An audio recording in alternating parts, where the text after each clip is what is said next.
The one thing that I'm not in love with about this news is that it looks like it's pulling Todd Phillips off of a project that I've been paying a lot of attention to in the Yeah. background, in the periphery, because after Joker had all of its wild success, Todd Phillips announced that now he was going to turn his attention towards Hulk Hogan, and that he had cast Chris Hemsworth, Thor himself, to Right. play the Hulkster, and it was going to be a period piece set in the 80s. And while it keeps getting referred to as a Hogan biopic, I don't think it's a biopic in the traditional sense of now we're going to watch him from when he was born to today, and here's the whole ups and downs of his life. I don't think it's that kind of thing. From everything that was revealed about the film early on, I think we're going back 2 years now. Right. It was going to be set entirely in the 80s. It sounds like it's going to be more like about a moment in time in Hulkamania. life. Yeah. And kind of like, and I wonder, like maybe taking a look at what was going on behind the scenes, or what it's like to suddenly be at the height of this hysteria, where you walk out and there's 87,000 people cheering for you. And, I feel like it looks like it's going to look at the Hulk Hogan experience from a different sort of distorted or another kind of viewpoint. Todd Phillips sounded like he had an interesting way he was going to approach it. So I'm like, it's Todd Phillips, it's Hulk Hogan, it's Chris Hemsworth. I'm in. Take my money, Right. But unfortunately, with this news that's come out about Joker 2's, getting the green light and that being the focus for Joaquin Phoenix and Todd Phillips, it has recently come to light that Hulk Hogan movie might be suffering because of that. In a conversation with comicbook.com, Chris Hemsworth was asked about what is the status of that. Has he started ripping any shirts yet, or any of that sort of stuff? And he basically admitted that, right now that is a ways off. That Todd Phillips is a brilliant director, but he's busy with other things, and he himself, Hemsworth, is busy with other things.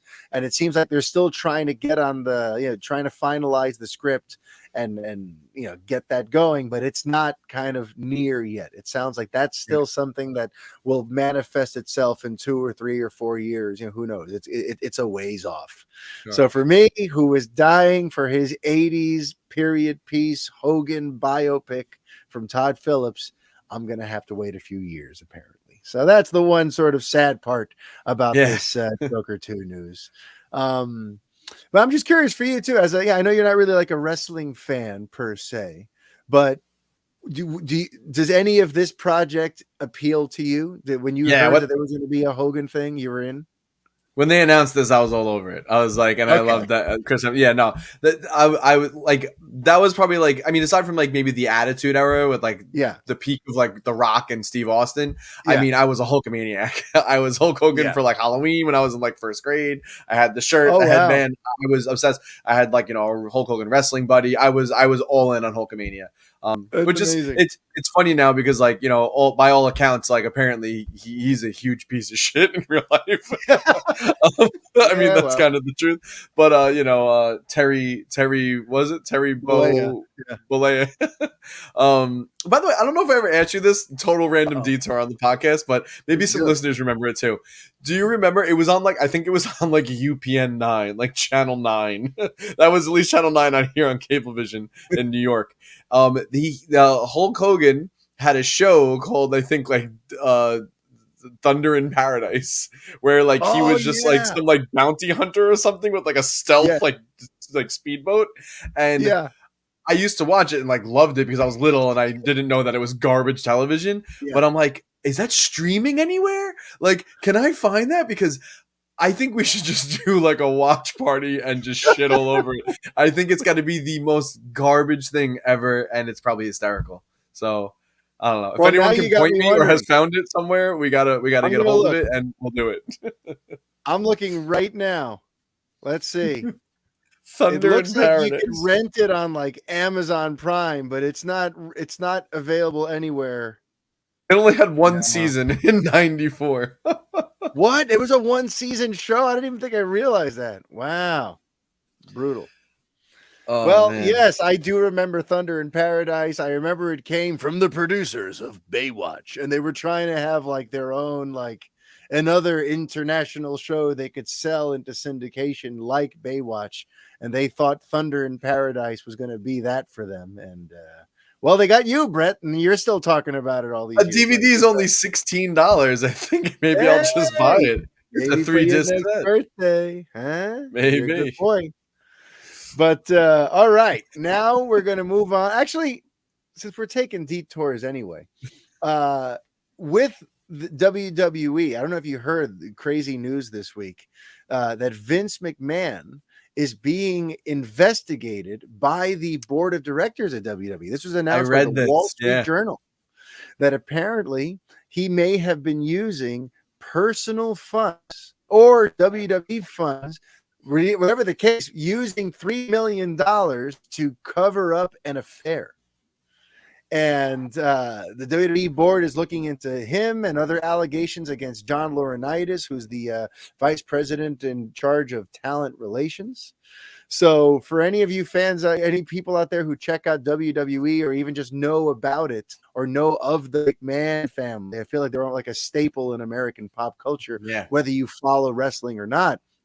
It looks like some major things are moving and shaking over there, and it might be crazy to think, but there could be a time in the not too distant future where WWE moves on from Vince McMahon, the guy who founded the thing.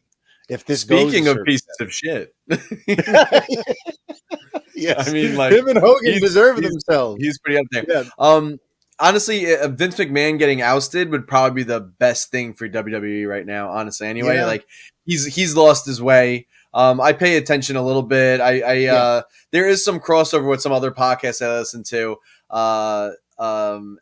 Yeah, definitely that's the opinion of one individual. He's a real quick detour. Dan Yeah. Reichert. He's a pretty popular in like video games media. He left like video games media like 2 years ago to go work for WWE. Oh And he wow. was hired there to like make podcasts and do stuff. And he talked about he recently came back to games media now. He's going to be running Giant Bomb. And he mentioned like on another podcast, like he was brought in to make podcasts and they were just like did not like let him produce any new stuff.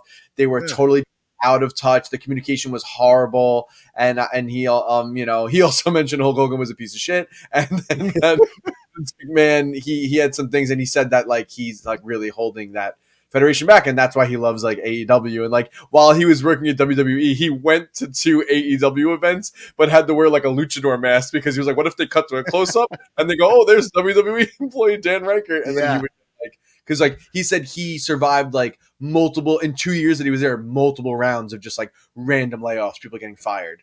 And like he just Wow. said they let it's pretty well known. I think like Vince McMahon just fucking fires people left and right when Yeah. they don't Oh yeah. like, do what you want. The So yeah, contracts are basically meaningless. You can be signed to a 3-year contract if Vince decides one morning he doesn't want you there. But yeah. yeah, he's out of touch, obviously, just by the product, and like most fans, I think, kind of feel that way too. Anecdotally, like so, whatever. And I should just add, by the way, Riker is not being totally paranoid by wearing the luchador mask. There was a time in TNA wrestling where a WWE wrestler came in the audience just to watch. He was not there to try to tease that he was winning TNA, but TNA shot him, and they announced something on the announcers acknowledged that he was there, and he ended up getting fired from WWE because of that. So Yeah, Riker wearing a luchador mask, it may sound crazy, but in the world of wrestling, but the way things go, yeah, that and he was like a actually behind the very scenes guy, like smart not play. even like a guy on camera. You know Yeah, what I mean?